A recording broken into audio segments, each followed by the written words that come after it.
Fala aí, pessoal, tudo bem com vocês?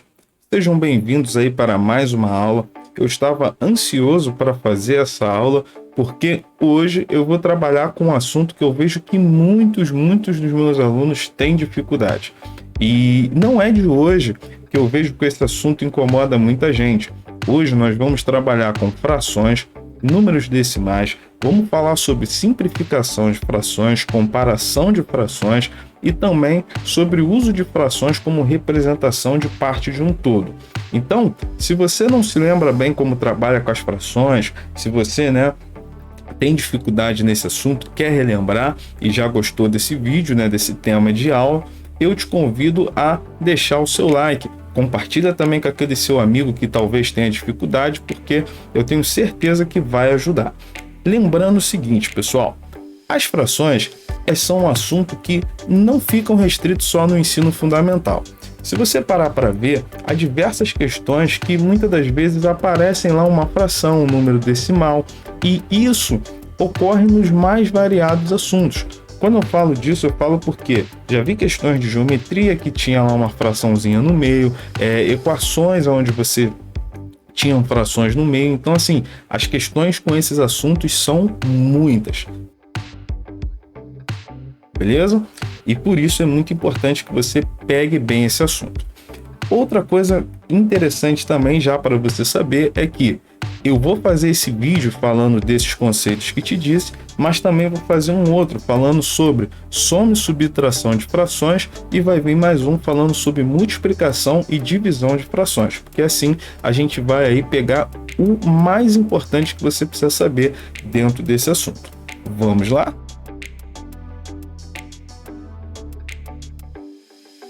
Vamos começar já aí falando sobre o que seria uma fração. Então, quando eu falo de fração, estou falando sobre o quê?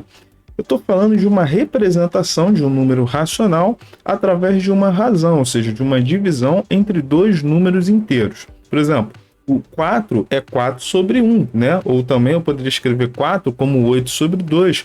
Assim como eu tenho aqueles números que eles não são inteiros, como por exemplo 0,5, eu poderia escrever como 1 sobre 2 e vários outros. Então vou já colocar aqui alguns exemplos. Por exemplo, a fração 2 sobre 5, também dita 2 quintos. Essa fração eu poderia fazer o que aqui? Primeiro, só relembrar aí que o número que ele aparece aqui em cima a gente chama de numerador e o que aparece aqui embaixo a gente chama de denominador. E aí, se a gente for analisar essa fração 2 quintos, eu poderia aqui, pegar e ver que isso, como eu falei aqui, é uma razão, é uma divisão, entre dois números inteiros. Então eu poderia pegar esse 2 e dividir por 5, e fazendo essa divisão, a gente encontraria 0,4. Lembrando que nesse tipo de divisão, onde eu tenho um número que está em cima, ou seja, o numerador menor do que o seu denominador, a gente acrescenta o zero aqui, 0, só no início da conta. Beleza? Então, a fração 2 quintos é a mesma coisa que a representação aqui decimal de 0,4. Ok? Então, sempre que você olhou uma fração, você já associa essa divisão entre o seu numerador e o seu denominador. Vamos lá, vamos seguir aí, partindo para mais exemplos. Se eu pego, por exemplo, 6 sobre 16, ou seja, 6/16, como é que ficaria isso? Também eu posso pensar o quê? Na divisão, que eu tenho entre 6 e 16. Mas aqui tem um detalhe específico. Eu consigo achar um número que divide 6 e 16 ao mesmo tempo. Então, nesse caso, eu poderia ver aqui que eu posso dividir 6 por 2, assim como 16 também por 2. E isso, 6 dividido por 2 dá 3, 16 dividido por 2 dá 8. Então, essa fração aqui, quando a gente dividiu por um mesmo número no seu numerador e no seu denominador, a gente simplificou ela, beleza? E essa simplificação gerou essa outra fração 3/8, que dá no mesmo que a primeira fração. Então a gente diz que 6/16 e 3/8 são frações equivalentes, beleza? Veja ainda que lembrando, né, que é uma divisão, se eu divido 6 por 16, eu acho exatamente a mesma coisa do que dividindo 3 por 8. Beleza? Seguindo em frente, galera, vamos falar agora das frações sendo usadas para representação de parte de um todo. Então vamos lá.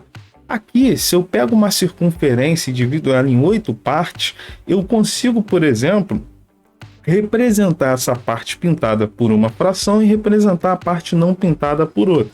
Veja, se eu quero representar, por exemplo, a parte pintada em relação ao total, eu só conto aqui, ó, a quantidade de partes que são pintadas, lembrando que aqui, né, eu dividi em 8 partes iguais, então eu tenho 3 partes pintadas de um total de 8, e não pintadas. Eu vou ter o quê? 5 partes pintadas de um total de 8. Então as frações que representam essas situações seria 3/8 para a parte pintada em relação ao total e 5/8 para a parte não pintada em relação ao total. Beleza? Os livros gostam muito de usar pizzas para facilitar a visualização de frações sendo usadas para mostrar a parte de um todo. Então, por exemplo, aqui na primeira a gente vê o que? Uma fração dividida em 6 partes iguais e eu tenho 4 pedaços de um total de 6. Logo abaixo, uma fração representando também esses pedaços que eu tenho do total de 6, no caso 2 de um total de 6, e acima uma de um total de 6. Então, por isso, a primeira fração ficou 4/6, a segunda 2/6 e a terceira, lá em cima, 1/6. Lembrando que eu poderia simplificar essas duas primeiras frações, e aí isso daí é equivalente a 2/3 na primeira e 1/3 na segunda.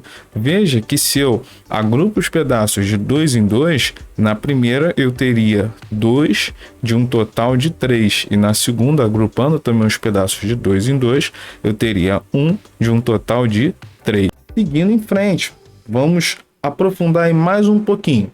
Como é que eu faria a comparação entre duas frações?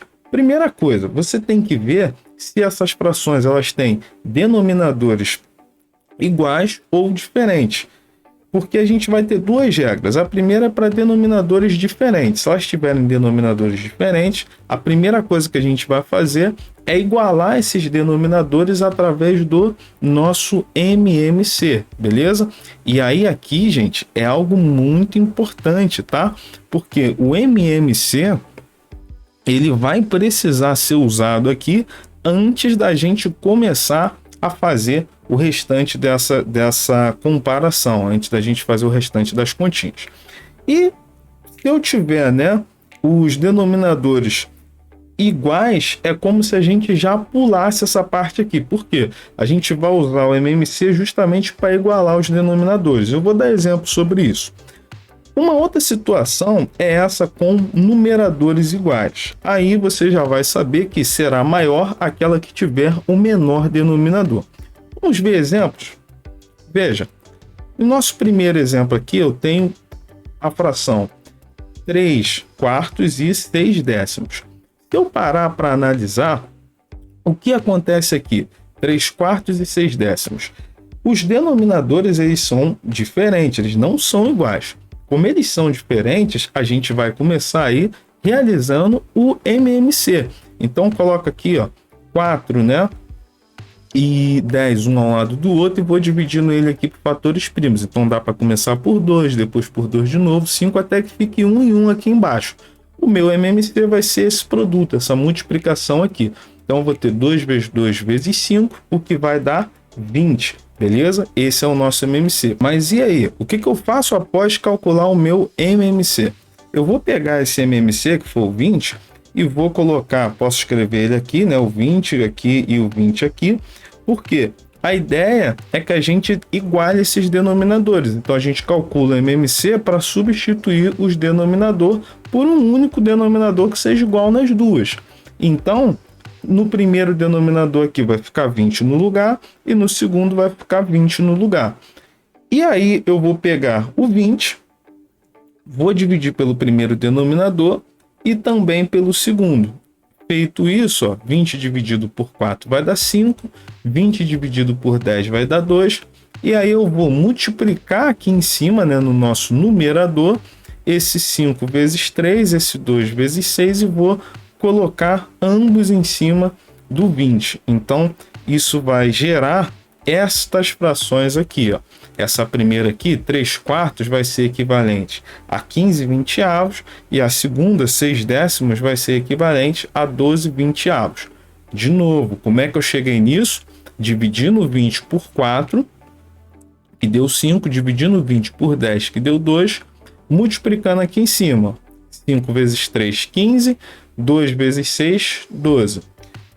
E embaixo eu troquei por 20, tanto 4 quanto 10. Dá para perceber, né, que aqui no caso o nosso 15 ele vai ser maior do que o 12, então a primeira fração é maior do que a segunda, então 3/4 é maior do que 6/10. Beleza, pessoal?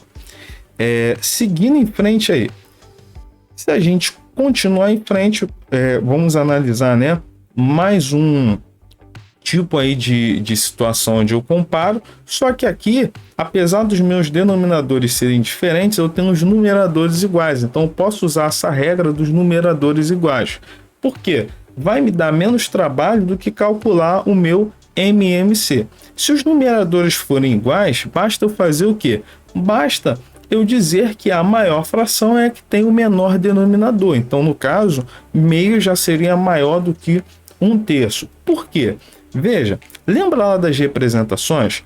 Olha, se eu pego, por exemplo, uma cocada, ó, isso aqui é uma divisão, né? Eu tenho 1 dividido para 2 e 1 dividido para 3. Então, se eu pego uma cocada e divido ao meio em partes, né, ali iguais para os dois lados, eu vou ter o quê? Um pedaço mais ou menos desse tamanho que a gente representou aqui.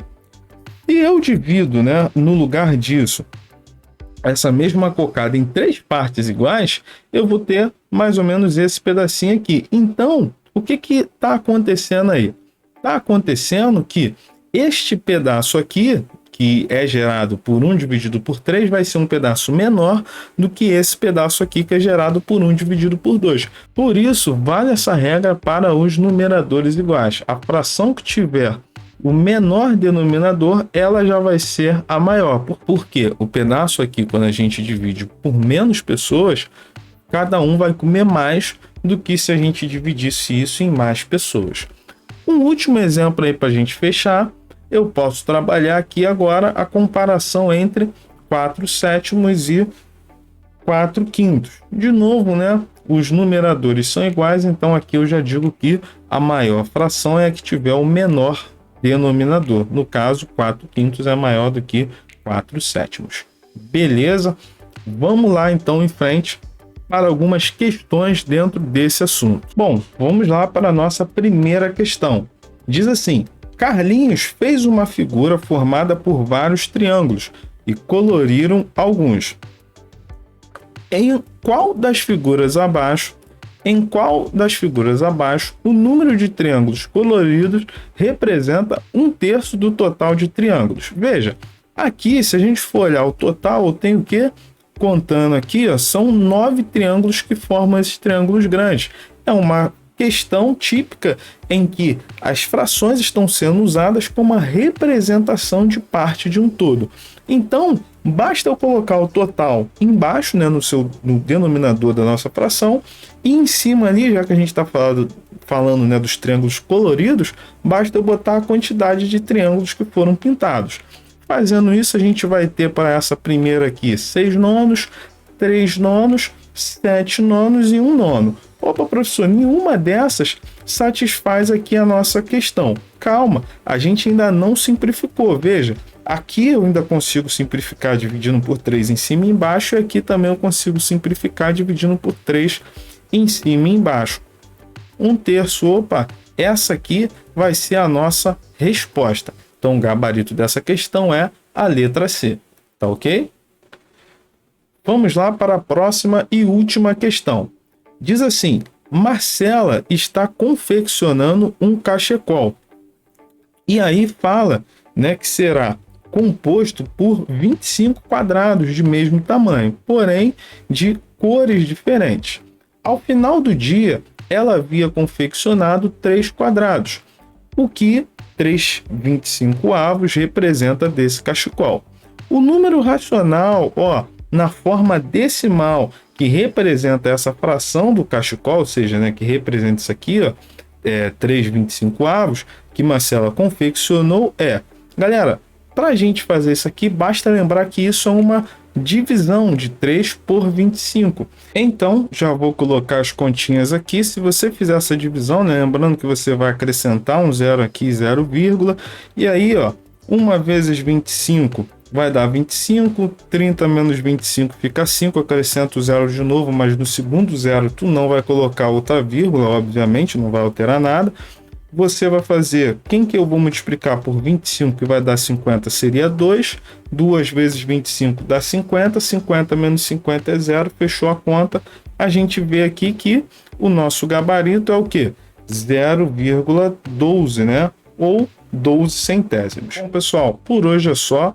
Vem mais uma aula aí falando de soma e subtração de frações e mais uma falando de multiplicação e divisão de frações. Então, se você tiver alguma dúvida, deixa aí nos comentários. Se você gostou, deixa o seu like, compartilha também com aquele seu amigo que você sabe que tem dificuldade.